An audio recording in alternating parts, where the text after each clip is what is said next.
Our Mo interpreter currently relies on having symbols at runtime, that is, during an interp, because it needs a name for the variable x, and it's going to use that name to find the value for x in the environment. But it turns out that these names are not really necessary. Suppose that we have a large Mo program, and somewhere in there there's a let x equals 88 in x plus y.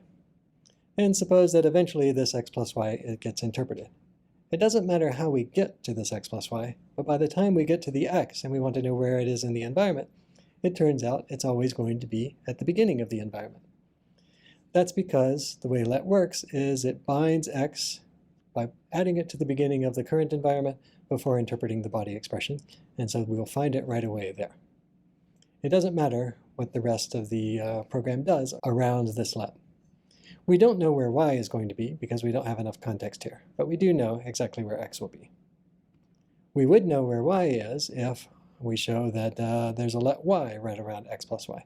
In this case, we don't know where x is, we don't have enough context, but we know that looking up x or setting up the plus is not going to change the environment, and so y will see it right away as the first thing. We could extend our fragment to have both a let y and a let x in it, and in this case, by the time we get to the x plus y, we know that x will be first, and we know that y will be second. And again, that's because this let just added x to the front of the environment, which was the one that this let just added y to the front of. So no matter what else is going around this particular piece of code, we know that x and y are in the environment in that order.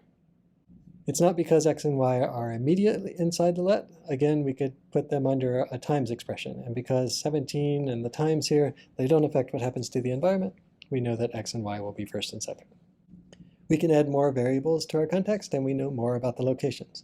In this case, x is going to be first, y is going to be fourth. That's because x extends the environment, that z extends the environment, that w extends the environment, that y extended. And so we know that y will be fourth and x will be first, even though we don't use w and z.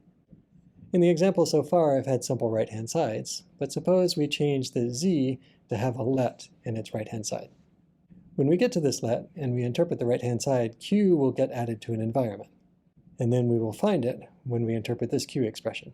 But then we return the value 9, and this let will start with the environment that it was given to add the binding for z. So we know that z is added to the environment where w was just added, even though some other environments were created meanwhile.